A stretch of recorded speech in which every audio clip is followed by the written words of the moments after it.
Good morning, everyone. Welcome back in science class. Today we will continue our chapter, that is separation of substances.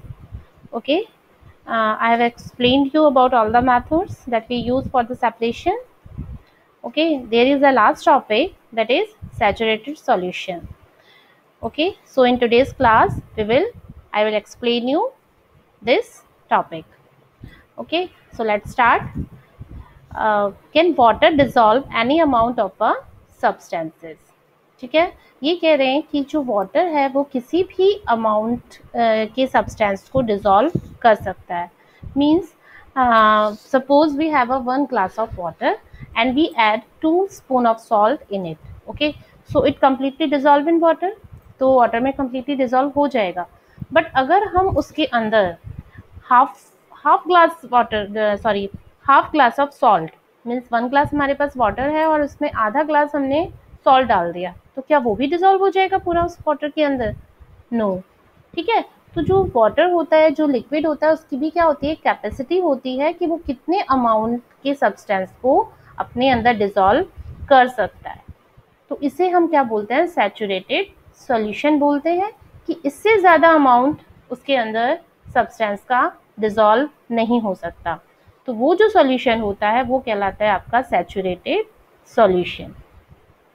Okay, so let's start. In chapter 4, we found that many substances dissolve in water and form a solution. We say that these substances are soluble in water. What will happen if we go on adding more and more of these substances to a fixed quantity of water? ठीक है, तो क्या होगा अगर हम इसमें add करते जाएंगे तो here is the activity. You will need a beaker or a tumbler. आपको एक beaker tumbler लेना है, a spoon, salt and water. ठीक है, these are the things that you use for this activity.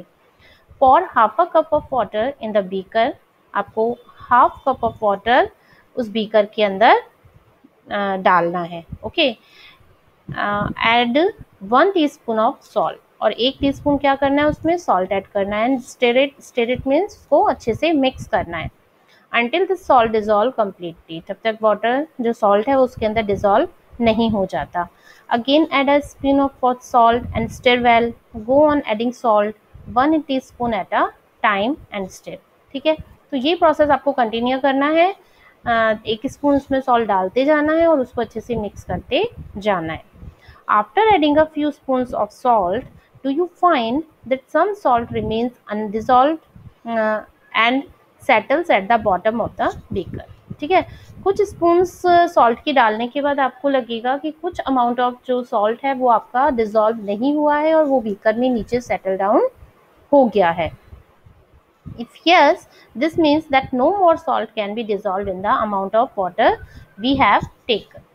Okay, so इसका मतलब क्या हुआ कि हमने जो भी अमाउंट लिया है वाटर का, उसके अंदर इससे ज़्यादा सॉल्ट अब मिक्स नहीं हो सकता. ठीक है, जितना सॉल्ट वो मिक्स हो सकता है वो उसमें हो गया है, बाकी जितना मिक्स नहीं हुआ है वो आपका नीचे बीकर में सेटल हो जाएगा. The solution is now set to be saturated. और अब जो सॉल्यूशन है हमारा ये कहलाता है आपका सैचुरेटेड सॉल्यूशन. मीन्स अब इसमें इससे ज़्यादा सॉल्ट ऐड नहीं हो सकती. ठीक है, वो जो सॉल्यूशन हमारा अब तैयार हो गया इसे हम बोलते हैं saturated solution. Okay, here is a hint so as to what might have gone wrong when Paheli tried to recover large quantity of water mixed with sand. Okay, ऊपर हमने जो एक्टिविटी की थी उसमें ये देखा था कि पहली हमने जब सॉल्ट को सैंड से अलग किया था. ठीक है, तो उसमें क्या हुआ था, जब हमने सॉल्ट को अलग कर लिया, मेथड से अलग कर लिया, उसके बाद उसने जब उसको जो सॉल्ट मिला था वो क्या था, उसमें कुछ अमाउंट उसका क्या था, कम था. तो वो यही जाना था कि ऐसा क्यों हुआ. ऐसा इसलिए हुआ क्योंकि जो कुछ सॉल्ट है वो वाटर में डिसॉल्व नहीं हुआ था. वो किसके साथ मिक्स हो गया था, आपके सैंड के साथ वो नीचे सेटल डाउन हो गया था. इसीलिए जब सेपरेट करने के बाद वाटर से जब सॉल्ट को सेपरेट किया था तो जो सॉल्ट का जो अमाउंट उसे मिला था वो थोड़ा क्या था, कम था. ठीक है, हमने पढ़ा था ना ये लास्ट क्लास में, मैंने आपको बताया था और ये बोला था कि नेक्स्ट में आपको एक्सप्लेन कर दूंगी. तो यही इसका रीज़न है कि क्यों वो सॉल्ट उसको कम अमाउंट में मिला था, क्योंकि वो जो कुछ सॉल्ट था वो क्या हुआ था, आपका मिक्स नहीं हुआ था वाटर में, वो सेंड के साथ नीचे सेटल डाउन हो गया था। Okay, perhaps the quantity of salt was much more than that required to form a saturated solution. Means यही था कि सैचुरेटेड सोल्यूशन बनाने के लिए जितना चाहिए था हमें सॉल्ट, उससे वो क्या था, थोड़ा ज़्यादा था, इसीलिए वो मिक्स नहीं हुआ। The the undissolved salt would have remained mixed with the sand and could not be recovered. She could solve her problem by using a larger quantity of water. ठीक है, तो इसको वो कैसे सॉल्व कर सकती है, उसमें लार्जर क्वांटिटी वाटर डालकर उसको ऐसे मीन्स वाटर के अमाउंट अगर हम ज़्यादा ले लेंगे तो वो जो बचा हुआ सॉल्ट है वो भी वाटर में डिजॉल्व हो जाएगा। ठीक है, ये देखिए आपका फिगर है, इसमें ये एक्टिविटी करके बताई हुई है। Salt, this is salt, this is water, water के अंदर इसमें सॉल्ट को ऐड कर रहे हैं, दिख रहा है आपको, नीचे कुछ सॉल्ट आपका नीचे रह जाएगा एंड में, है ना। Suppose she did not have sufficient quantity of water to dissolve all the salt in the mixture. Is there some way that water could be made to dissolve more salt before the solution gets saturated? Let us try and help पहेली out. ठीक है, इसे भी हम यहाँ पर देखते हैं नेक्स्ट एक्टिविटी में कि क्या होता है, क्या करना है अब हमें। She did not have sufficient quantity of water to dissolve all the salt in the mixture. Is there some way कि ऐसा भी कुछ हो सकता है, इसके अलावा कोई दूसरा वे जिससे कि हम ज़्यादा सॉल्ट उसके अंदर ऐड कर सकें। तो हम किससे कर सकते हैं ये, उसको हीट करके। ठीक है ना, अगर उस सॉल्यूशन को अगर हम गर्म करेंगे तो जो बाकी का जो बचा हुआ सॉल्ट है वो भी क्या होगा, उसके अंदर मिक्स हो जाएगा। तो ऐसा क्यों होता है। अच्छा, पहले ये आप बताइए कि सॉल्ट को जब हम वाटर के अंदर मिक्स करेंगे तो वाटर का जो लेवल है वो बढ़ेगा, मीन्स जो वाटर की क्वांटिटी ग्लास के अंदर है, ग्लास के अंदर पहले आप सिंपल वाटर जितना आपने फिल किया उसको मार्क कर लीजिए। ठीक है, उसके बाद उसमें सॉल्ट ऐड करने के बाद फिर आप वापस वाटर की क्वांटिटी को मार्क कीजिए, तो आपको कुछ डिफरेंस लगता है उसके वाटर के लेवल में, थोड़ा बढ़ता है, कम होता है, या उतना ही रहता है। यस, जब आप इस एक्टिविटी को करेंगे ना तो आपको ये चीज़ अच्छे से समझ में आ जाएगी। ठीक है, तो इसको आप घर पर एक बार करके देखना, आप देखेंगे कि वाटर का लेवल उतना ही है, ज़्यादा नहीं बढ़ा है। ऐसा क्यों होता है। ठीक है, देखिए एक्सप्लेन करती हूँ मैं आपको। इसमें क्या होता है, जो वाटर के मॉलिक्यूल्स हैं, हमने लिक्विड सॉलिड गैस पढ़ा है। ठीक है, सॉलिड के जो पार्टिकल्स होते हैं वो पास पास होते हैं, वाटर के जो होते हैं लिक्विड के पार्टिकल्स थोड़े दूर होते हैं, और गैस के उससे भी ज़्यादा दूर होते हैं। ठीक है, जो मॉलिक्यूल्स हैं, जो पार्टिकल्स हैं, वो बहुत दूर दूर होते हैं। तो लिक्विड के अंदर क्या होता है, जो मॉलिक्यूल्स के बीच में जो गैप होता है, ठीक है ना, वाटर के जो मॉलिक्यूल्स हैं बहुत दूर दूर हैं, तो उनके अंदर बीच में जो गैप होता है उस गैप को जाकर फिल कर देते हैं कौन से पार्टिकल्स, सॉल्ट के पार्टिकल्स। ठीक है, वाटर के पार्टिकल्स के बीच में जो गैप होता है उसके अंदर ही जाकर वो सॉल्ट के पार्टिकल्स फिट हो जाते हैं, जिससे जो सॉल्यूशन की क्वांटिटी है वो रिमेन द सेम, सेम ही रहती है, ना ज़्यादा होती है ना कम होती है। ठीक है, अब मैंने आपको बोला कि गर्म करने के बाद हम उसमें और भी ज़्यादा सॉल्ट मिक्स कर सकते हैं। ऐसा क्यों होता है, क्योंकि आप जानते हैं कि गर्म करने के बाद जो चीज़ें हैं वो कैसी होती हैं, एक्सपेंड होती है, मीन्स फैलती हैं। किसी भी चीज़ को अगर हम गर्म करेंगे तो एक्सपेंशन होता है ना उसमें अंदर, वो फैलती हैं हर चीज़ें।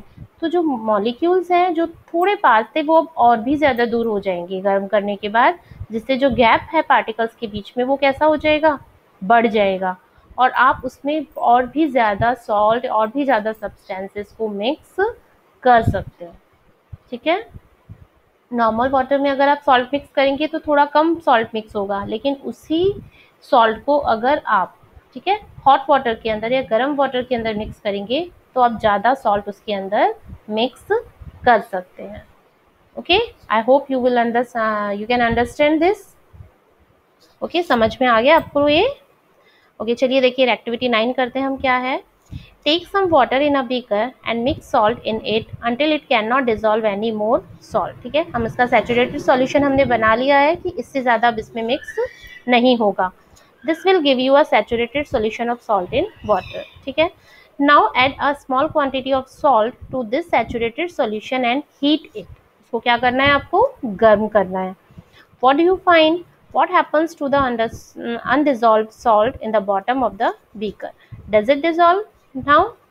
If yes, can some more salt can be dissolved in this solution by heating it?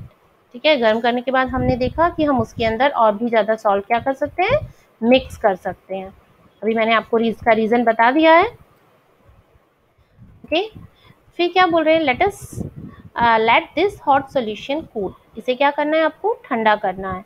Does the salt appear to settle at the bottom of the beaker.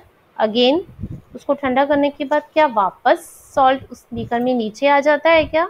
No, ऐसा नहीं होता. जो मिक्स हो गया वो आपका मिक्स हो जाता है ना.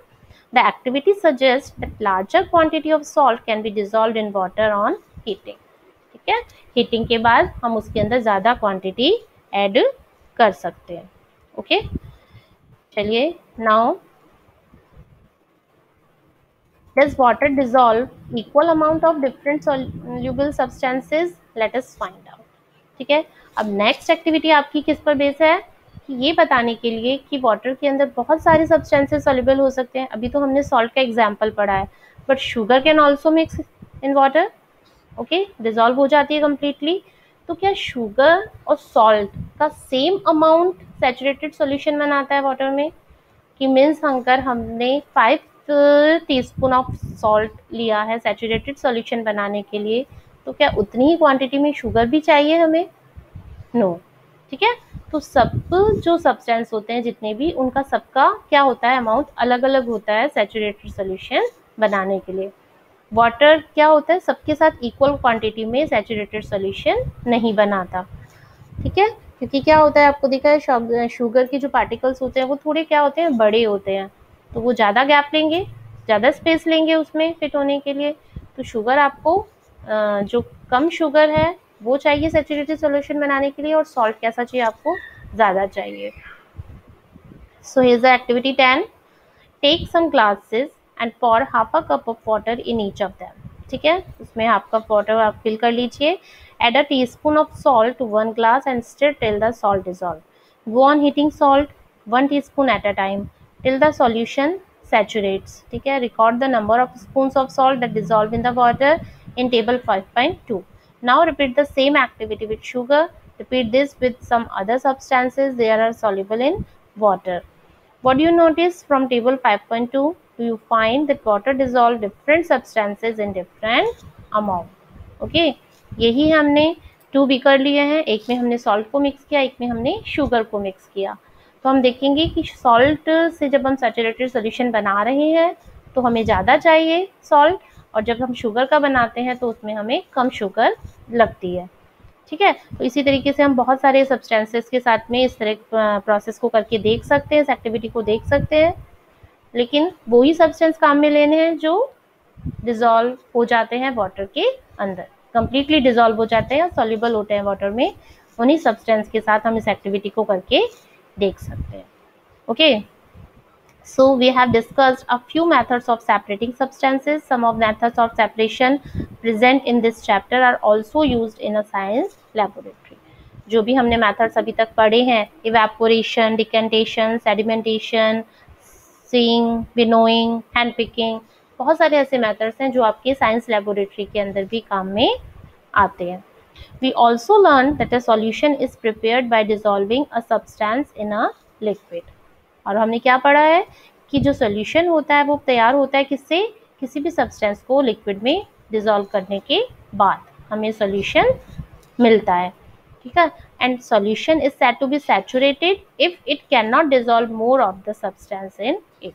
एक सॉल्यूशन सैचुरेटेड कब होता है, जब उसमें और ज़्यादा हम क्या मिक्स नहीं, सब्सटेंस को मिक्स नहीं कर सकते. ठीक है, तो हमें कौन सा सॉल्यूशन मिलता है, सैचुरेटेड सॉल्यूशन मिलता है. So there is all for this chapter. Okay, तो आपका चैप्टर यहाँ पर क्या होता है, कंप्लीट होता है. चैप्टर को बहुत अच्छे से 2-3 टाइम्स आप रीड करिए, अच्छे से सारे पॉइंट्स को कवर करिए, ठीक है। जो भी मैंने नोट्स आपको लिखवाए हैं नोटबुक में से उनको बहुत अच्छे से पढ़ लेना, ठीक है। चलिए अब हम क्या करते हैं, मैं आपको क्वेश्चन आंसर्स में आपको बाद में करा दूंगी, जो भी आपके ये सब्जेक्टिव क्वेश्चंस है। Okay, now in this objective questions हम अभी कर लेते हैं। एक है आपका फिलअप्स और एक है आपका ट्रू फॉल्स, ठीक है। क्वेश्चन नंबर 8 एंड 9 ये मैं आपको अभी यहाँ पर कर लेते हैं हम। Okay, so let's start. ये क्वेश्चन आपका 8 है, मैं यहाँ पर 8 नंबर ही डाल रही हूँ। ओके, फर्स्ट क्वेश्चन क्या है, देखिए फिलअप्स का। The method of separating seeds of paddy from its stock is called, क्या कहलाता है? The method of separating seeds of paddy from stock means seeds को उनके स्टॉक मीन्स जो पीछे का जो पार्ट होता है ना उसका, उससे उसको अलग करना, this is called threshing.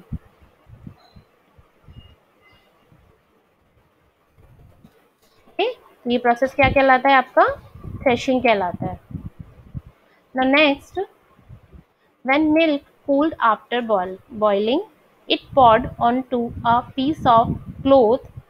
The cream is left behind on it.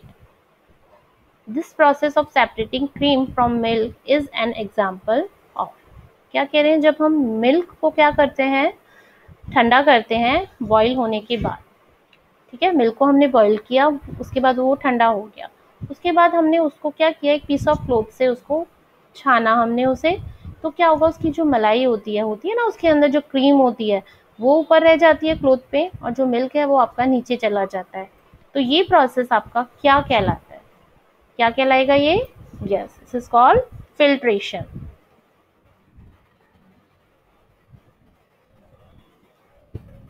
This is called filtration, ये प्रोसेस आपका फिल्ट्रेशन कहलाता है। Now next is salt is obtained from sea water by the process of, salt अलग करना सी water से, मैंने बताया था आपको, छोटे छोटे लगून्स बना के उसमें से इवेपोरेशन के थ्रू सॉल्ट आपका निकाला जाता है। तो कौन सा प्रोसेस आएगा इसमें? इवेपोरेशन। ओके, नेक्स्ट है fourth, last is impurities settled at the bottom when muddy water was kept overnight in a bucket, ठीक है। जो एक आपका मडी वाटर है, अगर उसको पूरी रात के लिए, ओवरनाइट मीन्स पूरी रात अगर आप उसको ऐसे ही छोड़ देंगे बकेट में, तो क्या होगा, जो मड है, जो इम्प्योरिटीज हैं वो आपके नीचे सेटल हो जाएंगी बॉटम में, और जो ऊपर है आपका प्योर वाटर हो जाएगा। The clear water was then poured off from the top, और ऊपर से जो आप क्लीन वाटर को आप उसमें से अलग कर सकते हैं। The process of separation used in this example is called, कौन सा प्रोसेस इसमें काम आ रहा है? Yes, it is decantation. ये होता है आपका डिकेंटेशन। ओके, इसको आप यहाँ कैपिटल में कर दीजिए या तो, decantation. So here is your fill ups, समझ में आ गए आपको ये fill ups? Okay, now question number 9। Question 9 क्या है आपका? True false.